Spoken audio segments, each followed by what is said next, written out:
I stood in the doorway, suitcase by my feet, as the scent of my son's aftershave clung to the walls behind me, fading, like everything else. The funeral flowers on the table had started to rot, their sweetness turning sour in the still air. "This is my house now," Anna said, her voice flat, final. "My daughter-in-law, my son's widow." And just like that, after 32 years of being his mother, I was nothing but an unwelcome guest in the home he once promised I'd never have to leave. All right, before we dive into this crazy story, do me a favor.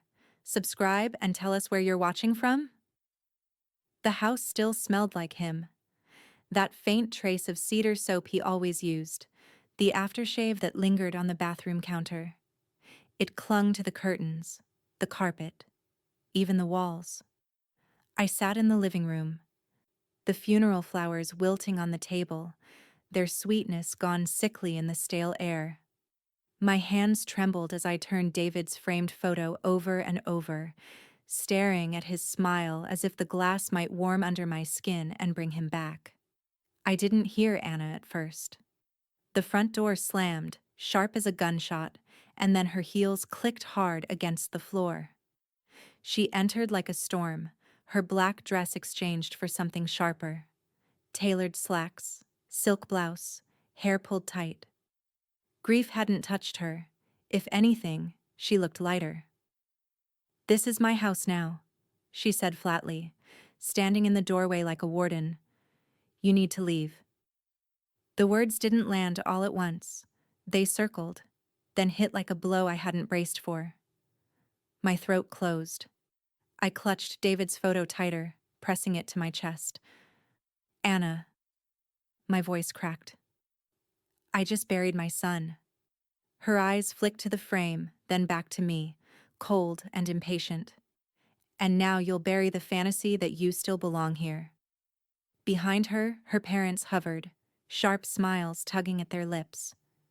Her mother smirked like this was theater staged for her amusement. Her father adjusted his cufflinks and said quietly, "She shouldn't linger. It isn't proper." The cruelty in their presence chilled me more than the draft coming through the open door. I shook my head slowly, words barely more than breath. "He wanted me here. He told me." Anna cut me off with a gesture, striding forward, her perfume breaking through the fading scent of David's life. She grabbed the suitcase by the door, mine, half packed from the hospital vigil, and shoved it toward me. It toppled against my feet with a dull thud. "You've had your time," she said. Her voice was sharp enough to slice through whatever fragile composure I had left. The photo frame dug into my chest as I pulled my arms tighter around it, like armor. My legs felt heavy, cemented to the rug David and I picked out together years ago when he first made this house his home. I wanted to scream, to demand she remember the man we both lost. Instead, all I managed was a whisper, ragged and trembling. "You don't get to erase me." Anna tilted her chin, the faintest shadow of satisfaction in her eyes. "Watch me." Her parents turned away, already done with the scene, as if my grief bored them. I stood slowly, the photo still clutched in one hand, the suitcase handle biting into the other. My steps echoed in the hall as I walked toward the door. Past the pictures still hanging on the wall, wedding portraits, vacations, family gatherings. Each one stabbed like a reminder that once I was welcome here.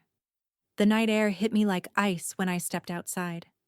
Cold wind cut through my sweater and the sky stretched black and endless above me.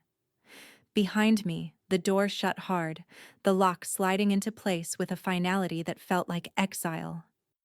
I stood on the porch for a long moment, suitcase by my side, the framed photo pressed against my ribs.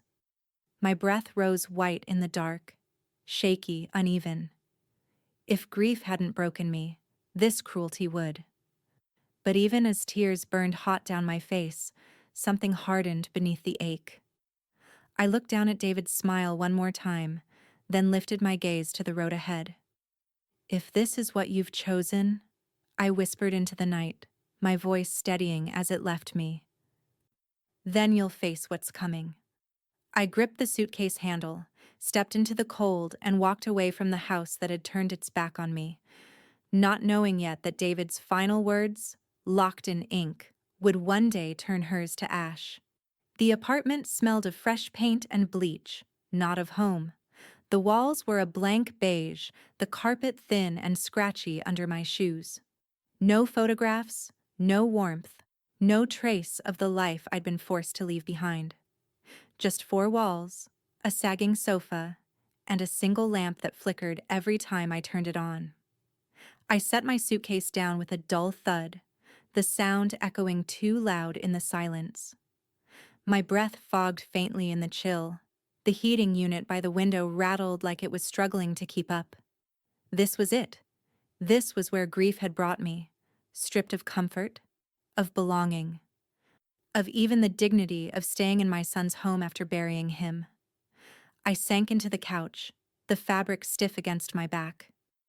The silence pressed down harder than Anna's words had.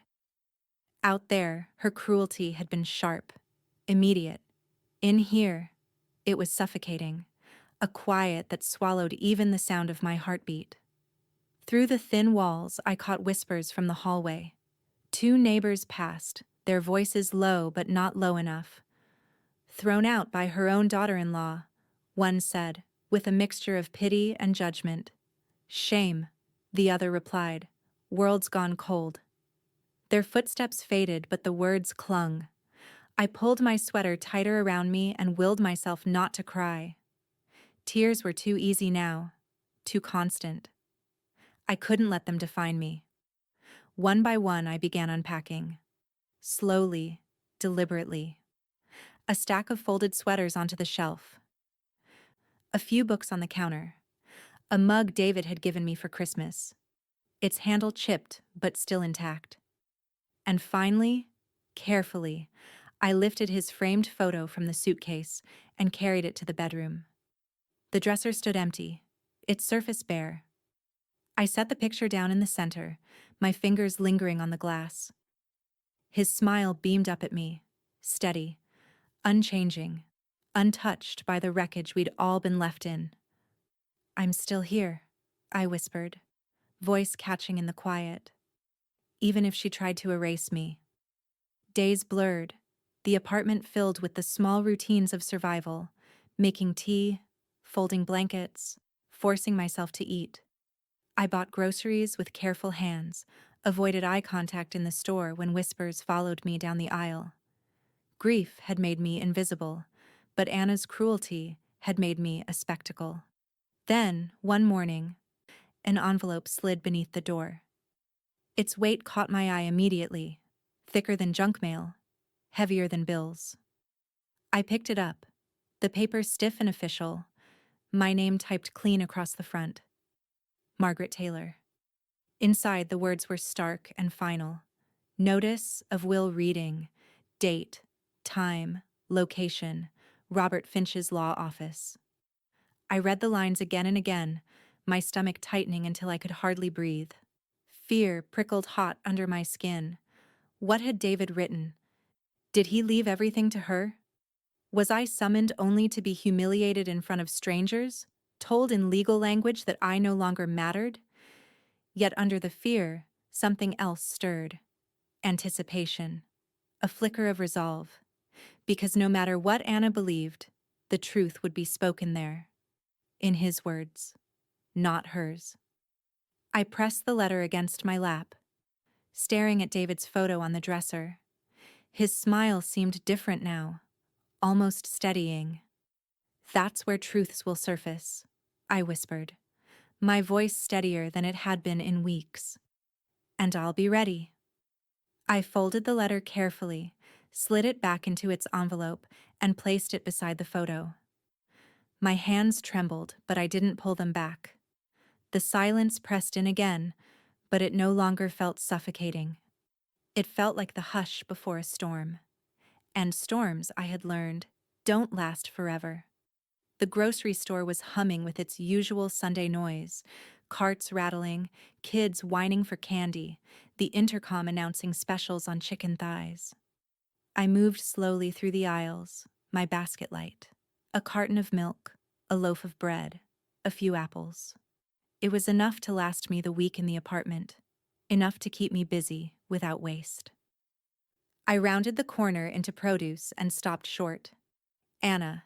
She stood by the grapes, surrounded by two of her friends from the country club, their manicured hands gesturing, laughter spilling too loud for a store. Anna's hair was swept back, glossy, her nails painted a deep red that glinted under the fluorescent lights. Around her neck, a diamond necklace caught the overhead glow, bigger than anything I'd ever seen her wear when David was alive. "The estate's mine now," she announced, her voice slicing across the produce section like she wanted it to carry. "David wanted me taken care of. Everything's already in motion. It's just a matter of time." Her friends cooed their approval, leaning in closer, hungry for the spectacle. Anna fingered the necklace, tilting her chin so the diamonds caught the light just so. I froze by the apples, my hand hovering over a Granny Smith, my breath shallow. My first instinct was to turn, to slip away unseen. But my feet wouldn't move. I stood rooted, my heart pounding. I dropped the apple into my basket with a hollow thud, the sound loud in my ears. My fingers curled tight around the handle, the plastic cutting into my palm. I kept my eyes down, praying she wouldn't see me. But of course she did. Her gaze landed on me, sharp as a knife. She excused herself from her friends with a smile and walked straight toward me, heels clicking against the linoleum. "Don't bother showing up," she said as she passed, her voice low, laced with venom only I could hear. "It won't matter." The words lodged in my throat like a stone. My hands shook, the basket rattling faintly against my leg. 100 replies burned inside me, angry, grieving, desperate. But I bit them all back. She wanted me to erupt here, in front of witnesses, to confirm every whisper that I was unstable, unfit. So I said nothing. I turned my eyes to the apples, willing myself to breathe. In, out, in, out. My silence was not weakness. It was the only weapon I had left. As she sauntered back to her friends, laughter following in her wake, I felt a presence at my side. An older woman with soft eyes, her cart piled high with paper towels and cereal, leaned slightly toward me. "You're stronger than she knows," she murmured, her voice kind but certain. I blinked, surprised, my throat tightening. For a moment I thought of arguing, of insisting she was wrong, that I was nothing but hollowed-out grief. But I couldn't speak. I just nodded, my vision blurring as I gripped the basket tighter. The stranger gave a small smile and wheeled her cart away, leaving me in the hum of the store, the scent of oranges heavy in the air. I stood there a long moment, grounding myself in the rhythm of my own breath. My son's face flashed in my mind. His laugh, his hand resting on my shoulder when he told me once, long ago, "Mom, you're tougher than you think." I set the apple back on the display, steadied my shaking hands, and walked toward the checkout. My basket was still light, but my resolve had gained weight. As I stepped out into the parking lot, the winter air cutting against my cheeks, I let myself breathe deeply. Anger no longer felt like it was consuming me. It was settling into something sharper, something cleaner. Let her boast. Let her sneer. Let her think she'd already won. Because when we sat in that lawyer's office, when David's words filled the room, the truth would do what I could not. It would silence her. Robert Finch's office sat tucked above a bank on the square, its brick facade weathered but dignified. The brass plate on the door gleamed with polish, though the stairwell smelled faintly of dust and old paper. I climbed slowly, my hand skimming the wooden banister, my pulse heavy in my throat. The receptionist ushered me in without delay, her voice low and respectful, as though grief still clung to me like a veil. Robert rose from behind his mahogany desk, tall, silver-haired, the same measured calm he'd always carried when David was alive. His handshake was firm, steady, as though to remind me I wasn't walking into this alone. "Margaret," he said softly, gesturing toward the leather chair across from him. "Please, sit." The office smelled of leather bindings and faint coffee, books lining every wall, their spines whispering of decades of secrets kept safe. I settled into the chair, clutching my purse in my lap, knuckles white against the worn strap. "I don't mean to waste your time," I said, my voice low.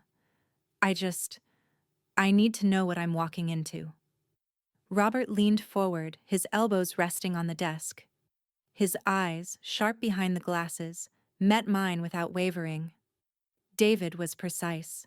His words cannot be twisted. The sentence landed heavy, but not enough to soothe the churning inside me. My fingers tightened against the purse. Did he leave her everything? The words broke on their way out, brittle, almost ashamed. Robert's expression softened, but he didn't answer right away. Instead, he opened a drawer and pulled out a thin folder. Tapping it once against the blotter before setting it aside, closed. "You'll hear in his own words," he said at last. That was his wish. The silence that followed hummed with weight. My breath caught, frustration rising. "She acts like it's all hers already, like I don't exist." "She acts," Robert said evenly, "because she does not know." His tone was steady, but his eyes flickered, a signal that the truth was more complicated than he would reveal here. I sat back, my chest tight, my heart torn between hope and dread. To not know was agony, but to know too soon would have been worse. Still, I needed something more than vague assurances. Robert leaned back in his chair, folding his hands together. "Prepare yourself, Margaret. The room will not be kind. Anna will come armed with arrogance, her parents with disdain, her friends with whispers. You will not find sympathy there." The warning chilled me.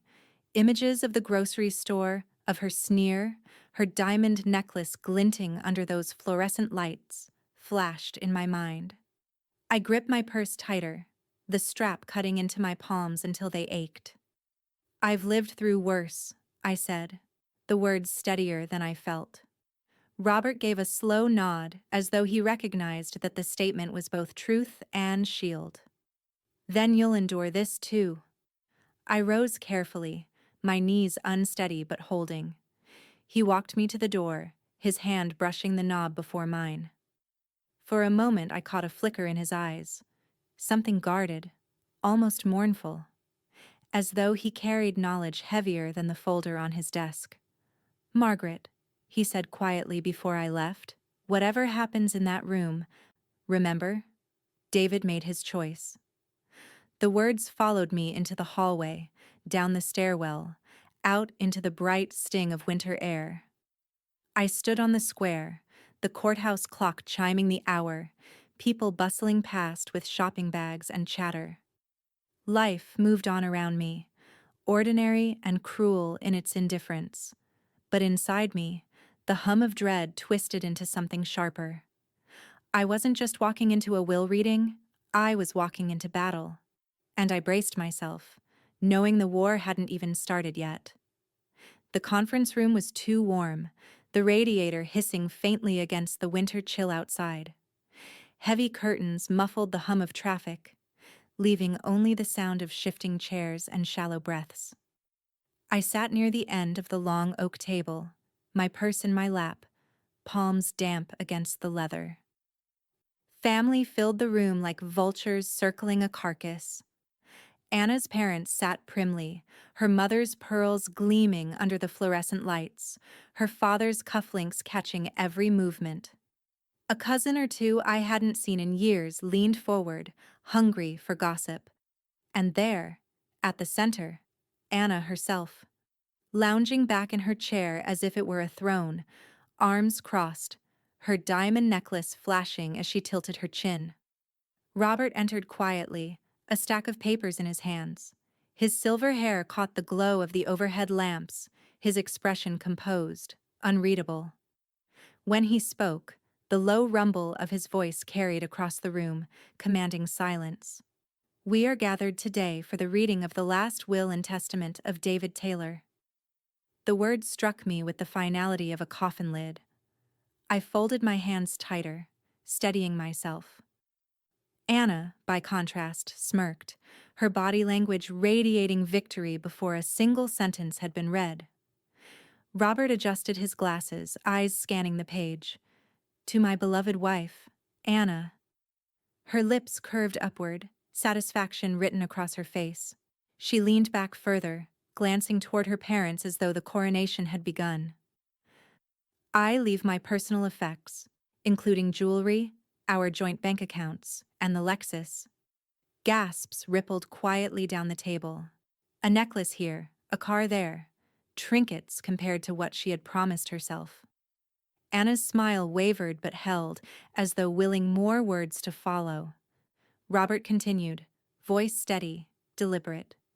In addition, I leave to Anna the sum of $50,000 from my life insurance policy. Her friend's eyes widened. Her mother gave a small, approving nod. But Anna's own expression flickered. $50,000 was a comfort, not an empire.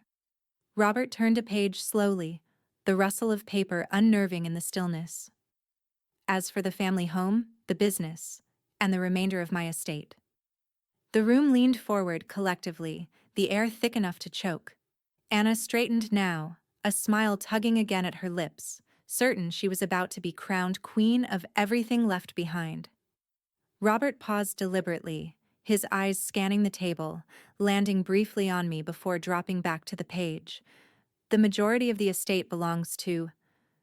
Anna's smile sharpened, her painted nails tapping against the armrest, her lips parted, ready to savor the words she was sure would be hers. My mother, Margaret Taylor. The room erupted in sound, gasps, murmurs, the scrape of a chair across the floor. My heart stopped, then slammed so hard against my ribs it stole the air from my lungs. Anna froze, her smirk collapsing into shock. Her eyes darted from Robert to me, disbelief hardening into fury. That's... No, she stammered, voice breaking through the chaos. That's not possible. But Robert's calm voice cut clean through the noise. Signed, witnessed, and notarized in accordance with Tennessee law. He held the document aloft as if it were shield and sword both. Anna's cheeks flushed crimson, her body trembling with rage she could not disguise. Her parents stiffened beside her, their smug certainty dissolving into awkward silence. I sat, unmoving, numb, the purse still clutched in my lap, David's words echoing through me. My son, my boy, had trusted me, chosen me, even as grief had convinced me I was forgotten. Tears burned my eyes, but I blinked them back, unwilling to give her that satisfaction. Robert folded the papers neatly, his expression composed, though I caught the faintest flicker of something more in his gaze. The chatter swelled again, voices thick with disbelief and envy. Anna leaned forward across the table, her diamond necklace catching the light like a blade. You manipulated him, she hissed, her voice shaking with fury. You turned him against me. Her accusation pierced the air, sharp, venomous. I didn't answer. Not yet. My throat locked, my heart still trying to steady itself against the revelation. But even in my silence I felt it. The ground shifting, the battle lines redrawn. And I knew nothing about this war would ever be quiet again.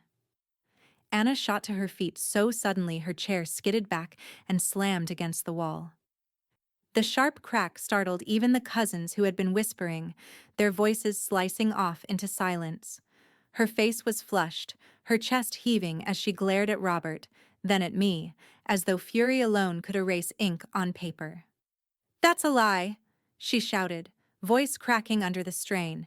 He would never do this to me. The room vibrated with tension, head swiveling from her to Robert and back again. Robert, unbothered, simply adjusted his glasses and lifted another document from the folder. His voice was even, steady, impenetrable. "Mrs. Taylor," he said, "this Willie was executed 4 years ago, in the presence of 2 witnesses. Both signatures are here, both still alive to verify." He slid the page across the table, the blue ink stark and undeniable. Gasps rippled around the room again. One of the cousins leaned forward, eyes wide, mouthing the words to the relative beside him. 4 years! Anna's parents stiffened. Her mother's lips thinned to a line, her pearls trembling faintly against her throat. Her father leaned back, folding his arms, eyes narrowed as though already calculating how to spin the disaster. Their disbelief wasn't protective. It was disappointment, the kind that stung more because it was public. I sat frozen in my chair, my purse still gripped in both hands. The sound of Anna's rage blurred, the air heavy with too many stares pressing down. Tears welled hot and unbidden, spilling before I could stop them.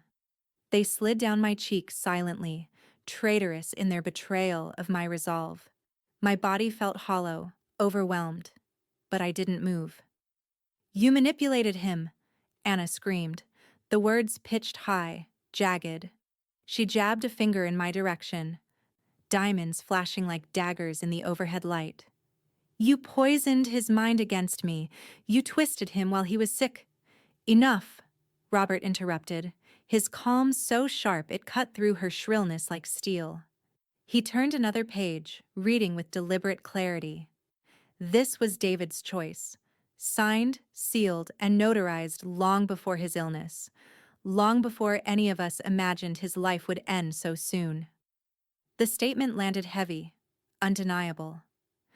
The witnesses murmured in agreement, their signatures etched plainly across the margin. Anna's argument, her fury, collapsed against the wall of fact. But fury didn't need facts to keep burning. She slammed both palms against the table, the sound echoing through the room. "He loved me," she spat, her voice breaking with desperation now. "I was his wife, not her. Not some old woman clinging to the past. He promised me everything." Her words tore through me, crueler than she knew. I lowered my gaze, the tears spilling freely now. The ache in my chest was unbearable, a grief rekindled, yet underneath it was something else, something steadier. I thought of David's handwriting, his notes always precise, his smile when he asked me once, "Mom, will you promise to take care of what matters most if I can't?" My throat tightened, but I forced the words out, barely louder than a whisper. "He trusted me, not you." The room went still. Even Anna's parents shifted uncomfortably, their eyes darting anywhere but at me. Robert folded the papers back into his folder with finality, the thud of it closing like a gavel. Anna's face twisted, eyes glistening not with grief, but with rage too hot to contain. She stood trembling, her voice strangled in her throat as she tried to find another weapon. But the silence of the room, thick, unrelenting, left her nowhere to strike. I sat straighter in my chair, the tears drying on my cheeks, my body still shaking but my voice no longer silent. For the first time since David's death, it wasn't just my grief that defined me. It was my son's trust, written in ink stronger than her fury. And in that moment, I knew. This was only the first battle. The war had barely begun. By the next morning, the town had already chosen sides. Anna stormed through the square like a politician on a smear campaign, her heels striking the pavement with the rhythm of battle drums. I glimpsed her from across Main Street. A small crowd of acquaintances gathered around her outside the florist's shop. Her hands moved animatedly, her voice pitched to Carrie. She tricked him," Anna declared, her tone dripping with practiced outrage. "My husband was sick, vulnerable, and she preyed on him. Everyone knows Margaret's always been controlling. Now she's stolen what should have been mine." Gasps and murmurs rose from the group. One woman clucked her tongue, shaking her head in sympathy. Another frowned, doubtful but silent. It didn't matter. The performance was enough. Anna's fury was contagious, and people caught pieces of it like colds, passing them on in hushed exchanges down the block. By the time I stopped for groceries, whispers trailed me through the aisles like shadows. She forged something. No, the lawyer confirmed it was real. Still, it doesn't sit right. A mother taking from a widow? Their words stung worse than the cold air that clung to my coat. I kept my eyes on the shelves, pretending not to hear, though every syllable found its mark. When I finally made it back to the apartment, my hands were trembling so badly I dropped the keys twice before getting the door open. Inside, the silence was no longer a comfort. It was a cage. I leaned against the counter, pressing both palms flat against the laminate as though bracing against a wave. The envelope Robert had given me after the will reading lay on the dresser. I hadn't opened it since. Now, desperate for something steadier than gossip, I carried it to the couch and slid the letter free. David's handwriting filled the page, neat, careful, unshakably his. "Protect what matters, Mom." I traced the words with my fingertip until the ink blurred through my tears. He had known. He had trusted me. That single line was a lifeline in the storm Anna was stirring outside these walls. The phone buzzed on the table, jolting me. Anna's name glared across the screen. I let it ring out. But another call followed. And another. Finally, I picked it up, pressing it to my ear without speaking. Her voice poured through, venomous and sharp. "You think you've won? You think a piece of paper makes you stronger than me? I'll drag you through court until you're nothing. You'll lose it all, you hear me? Every cent, every brick." I swallowed but said nothing. Silence seemed to enrage her more than words could. The call ended in a hiss of breath and a slammed disconnect. I set the phone down, my pulse rattling. The walls of the apartment felt closer now, the ceiling lower, the air thinner. Later that week, I passed Barbara, the same Barbara who had once been Anna's shadow at parties and luncheons, standing outside the cafe with a group of onlookers. She saw me, smirked, and said loudly enough for all to hear, "She won't keep it. Everyone knows she'll lose it all in court." The group laughed softly, eyes darting to me, hungry for my reaction. I kept walking, though my chest tightened with every step. Their laughter trailed me down the sidewalk, clinging like burrs. Back in my apartment, I shut the door and pressed my back against it, willing the noise away. But even in the quiet, I could hear the whispers, the rumors, the threats. The walls closed in tighter each night, shadows stretching longer, air growing heavier. Anna wasn't just fighting in the courtroom now, she was invading my every breath. And as I sat on the edge of the bed, David's letter trembling in my hands, one thought pierced through the fog. If this was her opening move, the war ahead would be merciless. The walls of Robert's office were lined with shelves that seemed to stretch into the ceiling, their spines a fortress of precedent and law. He sat across from me at the polished desk, papers spread in neat stacks, his silver pen gleaming in the lamplight.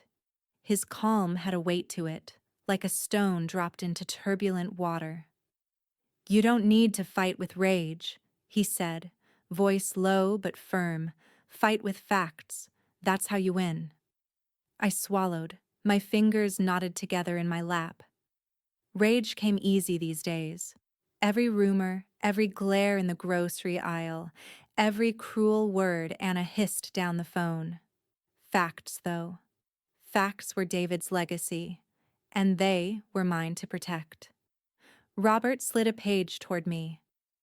"Read this aloud, slowly. Make your voice steady." I glanced at the line, simple but final. The estate, in majority, is bequeathed to my mother, Margaret Taylor. The words blurred before I studied them. I drew in a breath, lifted my chin, and spoke. My voice trembled at first, wobbling like a loose floorboard. But by the second recitation, the tremor softened. By the third, the words came clearer, firmer. Robert gave a single approving nod. Good. Keep your eyes level. Speak only what's written. Nothing more. They'll try to bait you, but remember, you're not here to spar. You're here to stand. I left his office with my chest still tight but steadier than before. That evening, I drove out to the cemetery, the gravel crunching under my tires as the sky shifted into muted lavender. The headstones gleamed pale in the dusk, each one a marker of love and loss. I carried fresh lilies, David's favorite, and laid them gently against the marble. For a long time, I said nothing. The silence was too heavy, pressing at my ribs, pressing at the words I didn't want to say aloud.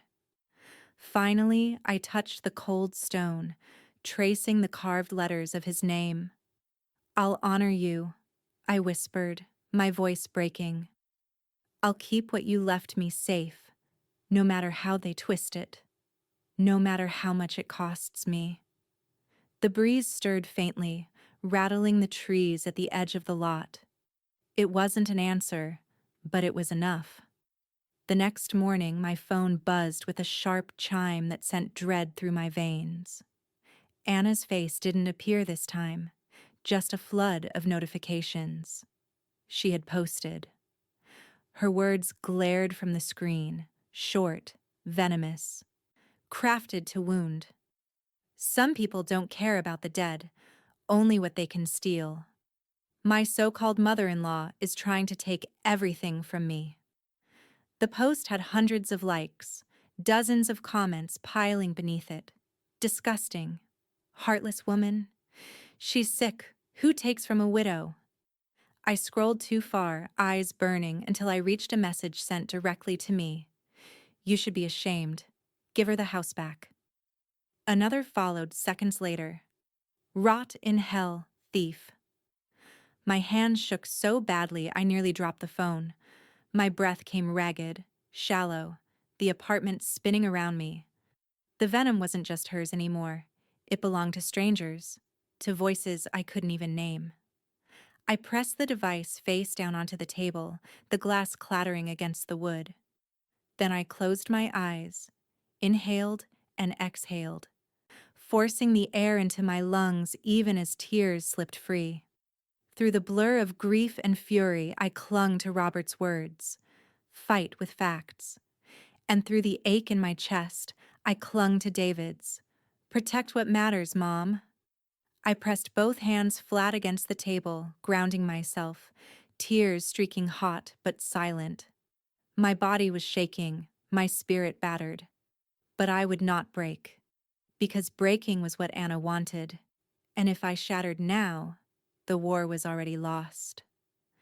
The phone buzzed again on the table, screen lighting the room with another flood of hate. This time, I didn't pick it up. I let it burn in the dark while I whispered through clenched teeth, "You will not erase me." The courtroom smelled faintly of varnished wood and dust, the hum of whispers thickening the air before the judge entered. I sat stiff in my chair at the plaintiff's table, my palms pressed against the smooth surface, grounding myself. Across the aisle, Anna leaned into her attorney, her diamond necklace flashing like armor, her lips curved in that practiced sneer. Cameras clicked softly from the back row, reporters hungry for the next scrap of spectacle. The bailiff called the session to order. The gavel cracked, silencing everything but the thrum of my pulse. Anna's lawyer rose first, his voice oiled with feigned sympathy. Your Honor, we contend that Margaret Taylor exerted undue influence over her son in his final years. The distribution of his estate clearly contradicts the natural order. A wife inherits, not a mother. This arrangement is unnatural, manipulative. Murmurs of agreement rippled through the room. My throat tightened, but I remembered Robert's words. Fight with facts. Robert stood slowly, calm as ever. He adjusted his glasses, a faint gleam of steel in his eyes. Your Honor, if I may submit supplemental documentation into the record. He carried a thick folder forward, placing it on the clerk's desk with deliberate weight. The sound echoed. Papers shuffled. Anna leaned forward, her composure flickering. What is this? She hissed toward her lawyer. Robert didn't look at her. His voice carried clear and measured as he addressed the judge. Exhibit C, Articles of Incorporation for a company founded by the late David Taylor, dated 7 years ago, a technology startup, originally modest, recently appraised at a valuation exceeding $12 million. The words detonated in the silence. Gasps broke like waves against the benches. Reporters bent forward, pens flying, cameras clicking faster now. Robert tapped the document with one long finger. David Taylor listed 2 owners from the very beginning, himself and Margaret Taylor. For a heartbeat, I couldn't breathe. The room blurred. I looked at the page Robert held aloft, David's signature, and next to it, mine. My hand trembled against the table. I remembered vaguely, years ago, David asking me to sign something, brushing it off as formality. I hadn't understood then, but he had.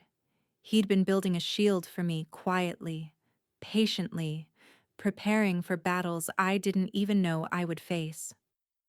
Anna's face drained of color.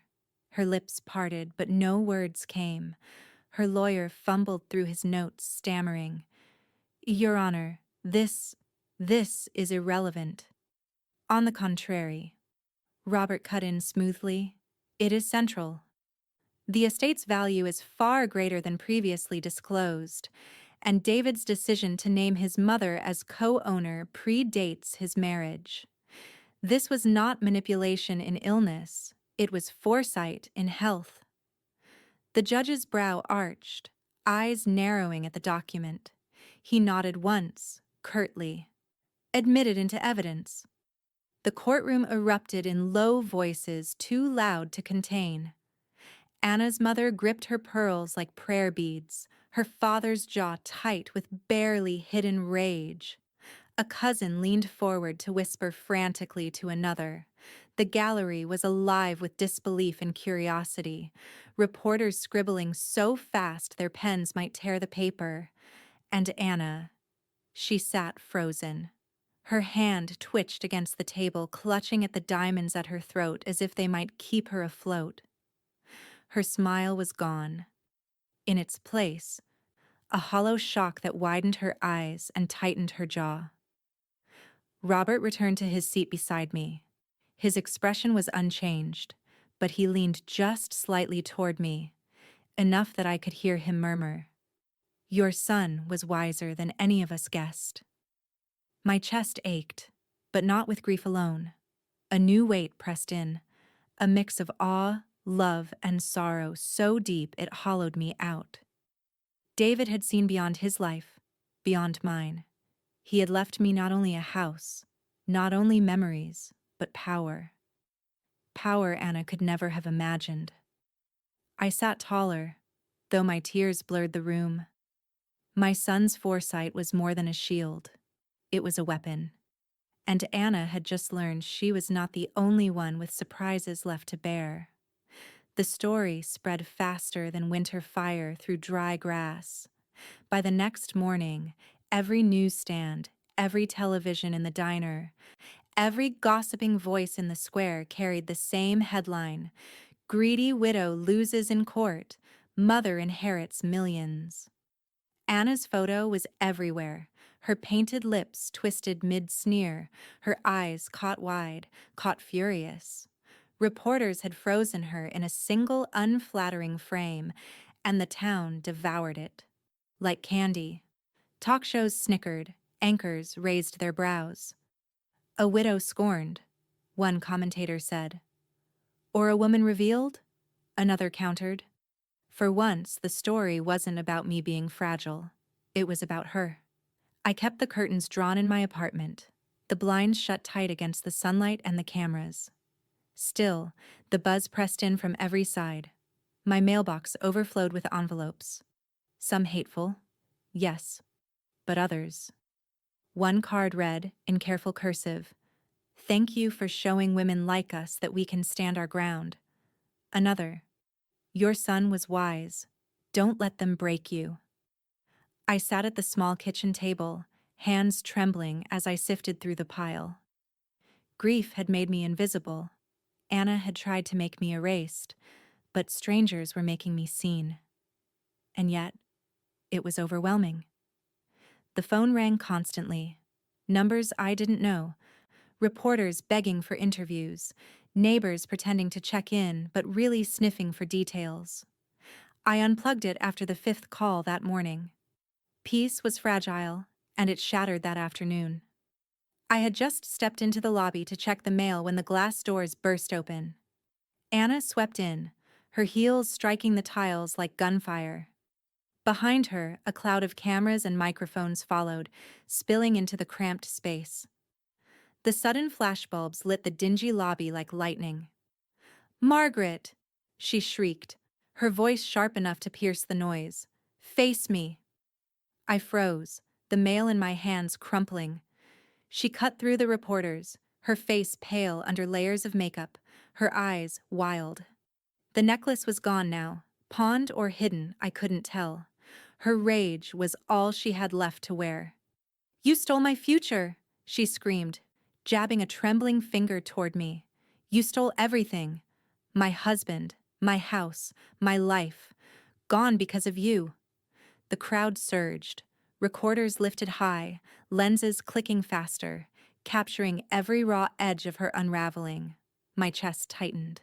Every instinct screamed to run back upstairs, slam the door, shut her out. But Robert's voice echoed, "Don't fight with rage, fight with facts." I steadied my breath, then lifted my eyes to hers. My voice came low, even, slicing through the chaos with the weight of truth. "You threw me out of mine." The words dropped heavy, final, and the room fell momentarily still. Even the reporters hesitated, their pens hanging midair. Anna's face twisted, disbelief crashing into fury. She lunged a half-step closer before her lawyer, flustered and sweating, grabbed her arm and pulled her back. The cameras caught everything, the wildness in her eyes, the desperation in her voice, the contrast of her hysteria against my calm.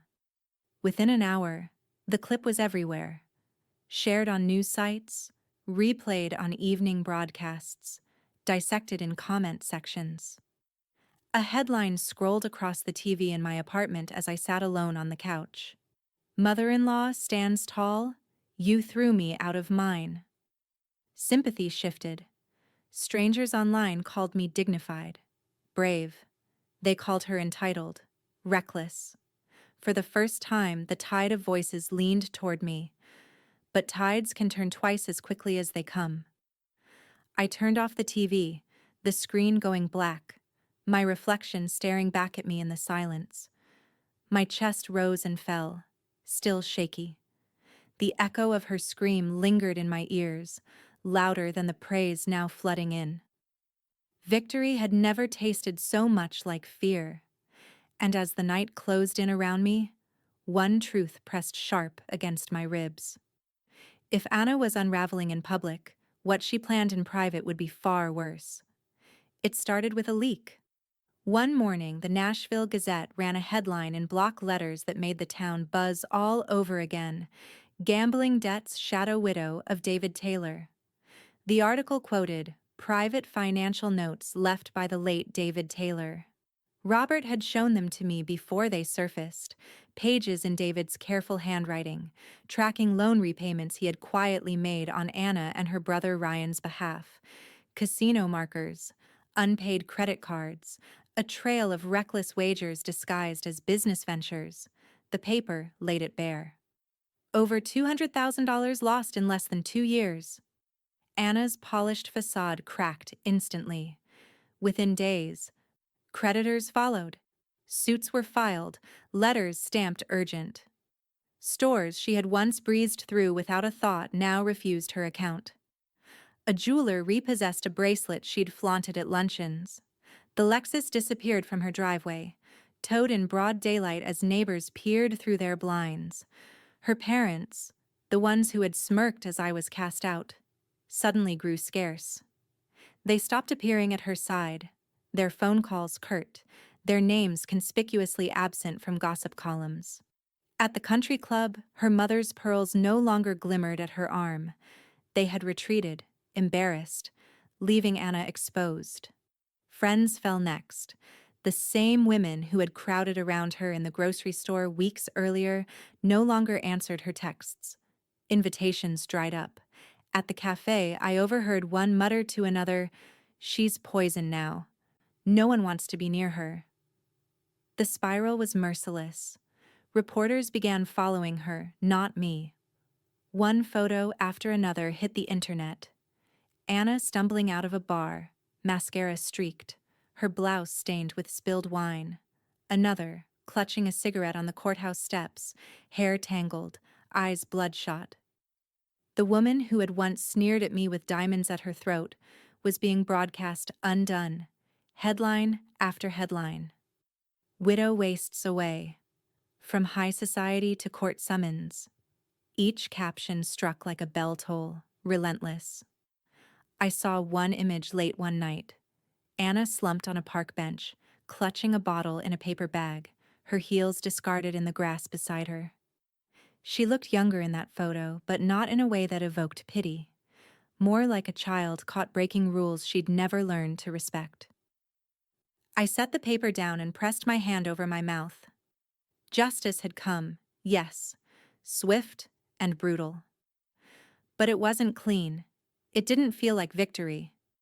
Watching her unravel was like watching a storm rip apart a house. You might hate the house, but you still felt the wind lash your skin. I thought of David then, of the man who had once chosen her, loved her enough to build a life by her side. What would he see now? Would he mourn what she'd become? Or would he say this was the truth unmasked at last? I didn't know. One evening, leaving the market with my groceries, I saw her across the street. She staggered near the curb, shouting at someone who wasn't there, her words slurred, her body swaying. A photographer crouched by a lamppost, snapping every second of her humiliation. I froze, torn between crossing over or running away. Instead, I stood still, the bag heavy in my hands, my heart heavier still. Anna looked up suddenly, across the headlights and traffic, and our eyes met. For a fraction of a second, I saw not fury, not arrogance, but something raw. Panic, maybe. Or pleading.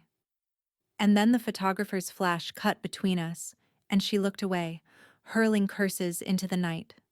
I walked home with trembling steps. Back in the apartment, I placed the groceries down and sat by David's photo on the dresser. My voice cracked as I whispered to the silence.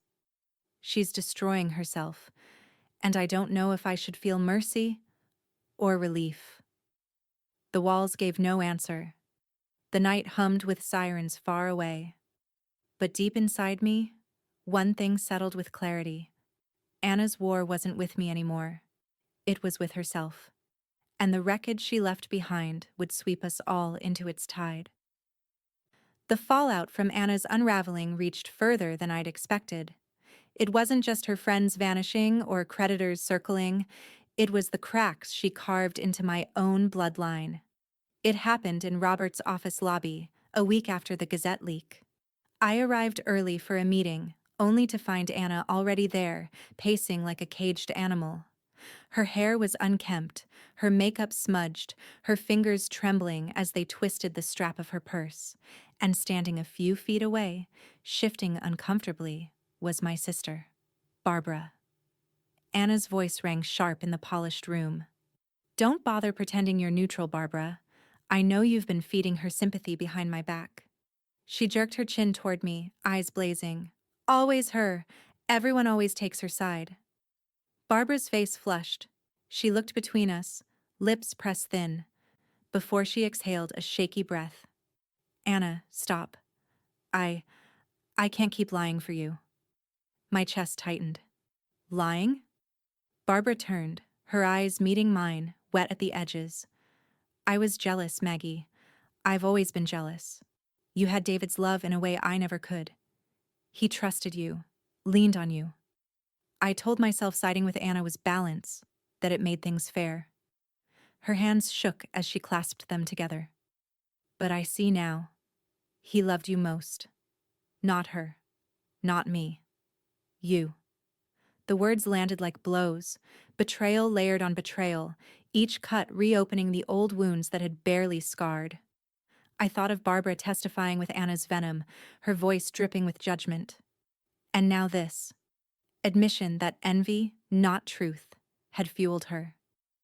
My throat closed, anger and sorrow twisting together. "You chose her over me when I needed you most." Barbara winced. "I know, and I regret it every hour since." Anna laughed bitterly, the sound jagged. "Pathetic. You think confessing now will change anything? She'll never forgive you. She lives for the martyr act. Don't you see?" She gestured wildly toward me, eyes bloodshot. "She'll throw you out just like she threw me out. Everyone always takes her side." Her voice cracked on the last word, breaking under its own weight. Barbara stepped back, folding in on herself. I stared at her, my pulse hammering. I wanted to reach out, to pull her back into the bond we'd once shared. But the hurt was too deep, the betrayal too fresh. My voice came out cold, harder than I expected. "Stay away from me until you know loyalty." Barbara's lips trembled. She nodded once, eyes filling before she turned and walked out, her heels clicking faintly against the tile. The door shut with a soft thud that echoed louder than any slam. The silence left Anna twitching, her chest heaving, rage still pouring from her. "Do you see?" she spat, gesturing to the empty doorway.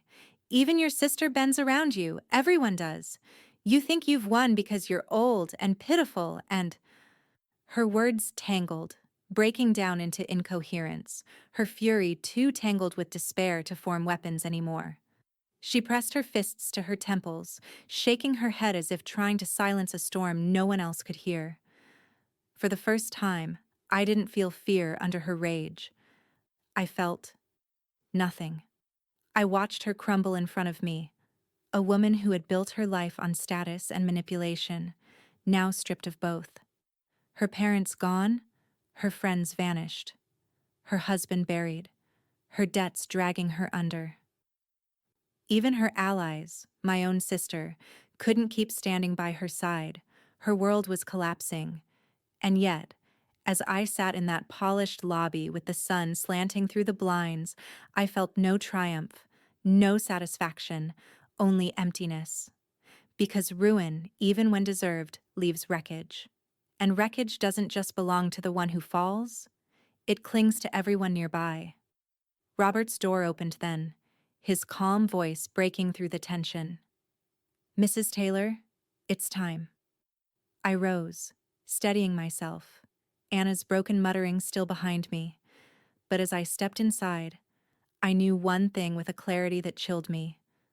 The war wasn't over. It was about to turn personal again. Robert's office was quieter than I'd ever heard it. No whispers, no shuffle of papers, only the muted tick of the grandfather clock in the corner. Anna sat across from me, her shoulders stiff, her eyes bloodshot but still blazing, though less with fire now than with desperation. Robert placed a small envelope on the desk between us. Cream paper, edges sealed with red wax, David's handwriting scrawled across the front. For Margaret and Anna. Together. The sight of his script made my throat close. I hadn't seen it since the note he'd left with the will. Anna inhaled sharply, her hand twitching toward it before Robert gently laid his palm across the envelope. This, he said, voice low, was David's final letter. He asked me to hold it until now, when both of you were present. His gaze lingered on Anna, then me. His last words, meant to be read by you both. Silence pressed in. The world outside, traffic, winter air, the buzz of gossip, vanished. Only this moment remained. Robert broke the seal, unfolded the paper, and began to read aloud. To the two women I loved in different ways. My wife, Anna, and my mother, Margaret. If you are hearing this, it means I am gone, and you are standing where I feared you might, across from one another, as enemies. Anna flinched.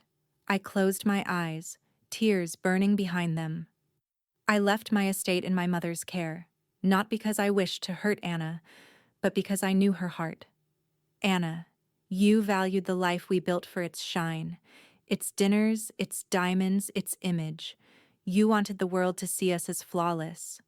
But I needed my legacy held by love, not appearances.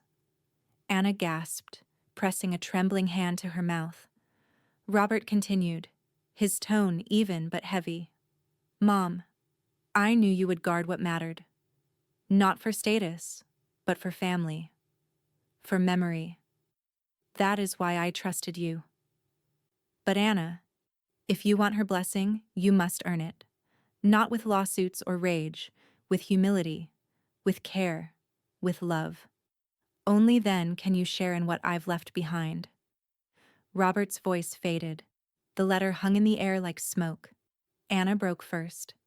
Her shoulders collapsed, her breath shuddering out in a sob that tore through the silence. She reached for the letter with both hands, as though she could hold David again through the ink. Her tears fell hard, staining the page before Robert carefully slid it across to her. She read silently, her lips moving, her mascara streaking down her cheeks. Then she crumpled, curling inward in the leather chair, sobs racking her body in a way no performance could fake. Please, she whispered hoarsely, her eyes red and raw as they lifted to me. Please, share it with me. The house, the business, something. Anything. Don't shut me out. He wanted us to... Her voice broke into a sob. He wanted me to earn it. Let me try. The sight of her wrecked me more than her rage ever had. For the first time, she wasn't the polished widow or the sneering rival. She was just broken, hollowed by her own choices. I leaned forward, my voice low, steady despite the ache in my chest. Love can't be forced, Anna, and trust can't be begged for. You pushed me out before I even had a chance to hold my son's memory in peace. Her face crumpled further, the sobs breaking free, uncontrolled. I thought I had time, she choked. I thought he'd never... She couldn't finish. The weight of it pressed down on the room until even Robert lowered his eyes, granting us the privacy of grief. Anna slid from her chair onto the carpet, clutching the letter to her chest, her body shaking as though the truth itself was too heavy to carry. I sat frozen, torn between the urge to reach for her and the instinct to protect myself from her wreckage.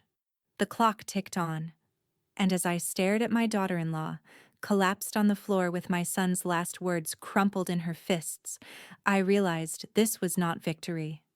It was the final cost of love, exacted from us both. Spring settled over Nashville with a gentleness that felt almost cruel. While the city bloomed, dogwoods bursting white, azaleas painting the corners of yards, I moved through the days quietly, the executor of a life that was not my own, but left in my hands. The estate was mine to manage, but I wore it like a borrowed coat. Useful, protective, never comfortable. I kept my promises in small ways. A scholarship fund launched in David's name, its first recipients announced in the local paper. Letters arrived from young students thanking the Taylor Memorial Fund for their chance to chase what they'd once thought impossible. Their words filled me with something close to pride, though sorrow always sat behind it, a shadow that never left. I walked through the office David had once kept, filing his records, signing forms, meeting with accountants who spoke in steady voices about investments and growth. But every decision came with his face in my mind, every signature like holding his hand through the pen. And Anna, she lived only a few blocks away now, though our worlds couldn't have been further apart. A modest apartment above a strip of storefronts, her name whispered with pity instead of envy. Reporters had grown bored of her spirals, her public breakdowns, her debts dragging her reputation lower with each passing week. By summer, the cameras had turned elsewhere. The crowds that once devoured her every move had left her behind.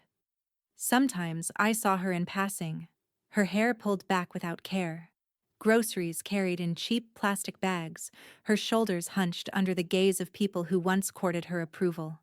She never looked up, and I never stopped walking.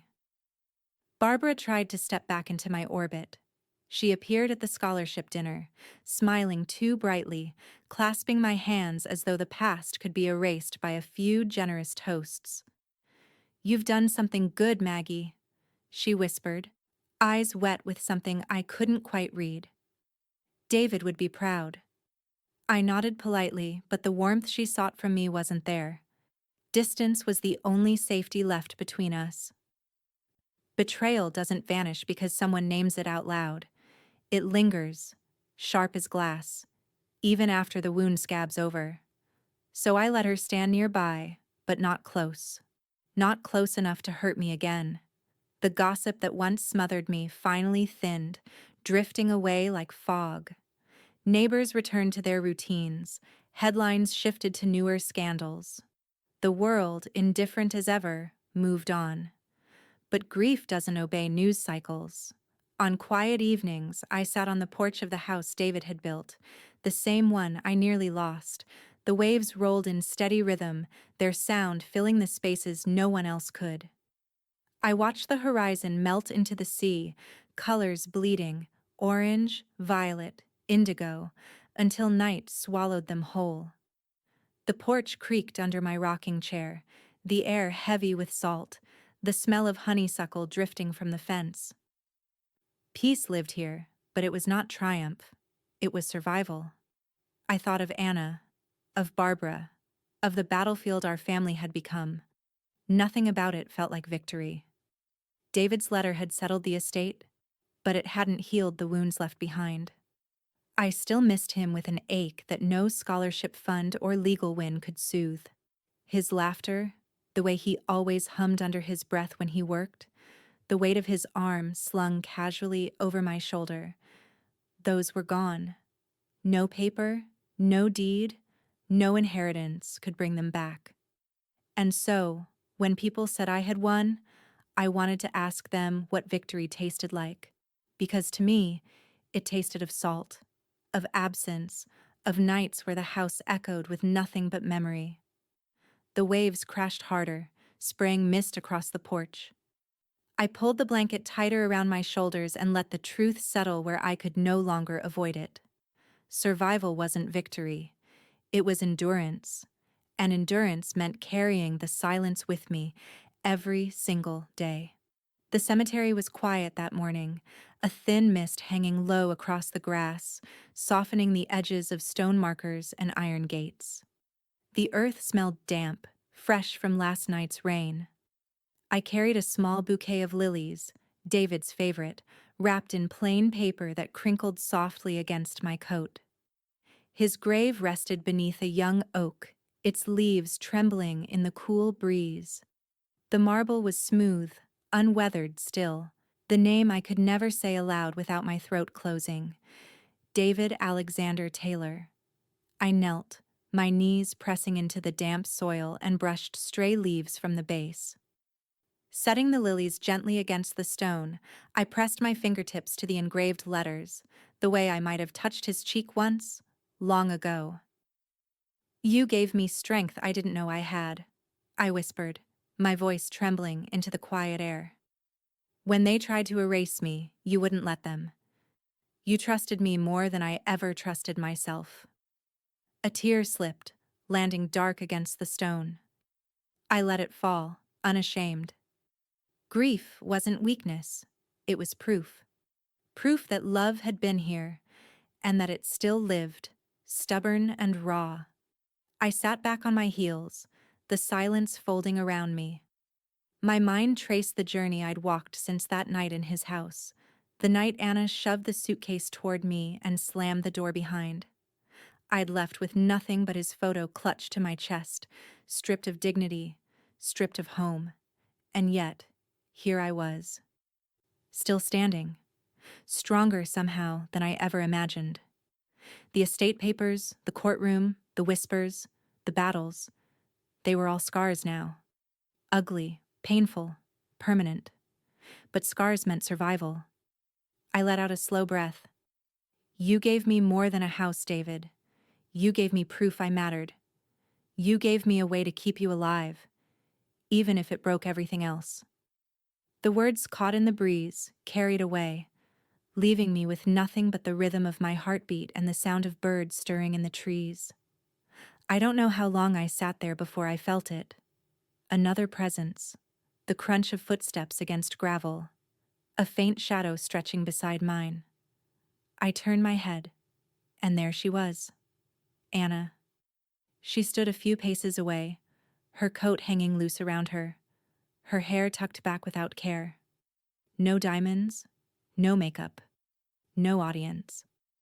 Just a woman hollowed by choices, her eyes rimmed red, her hands empty.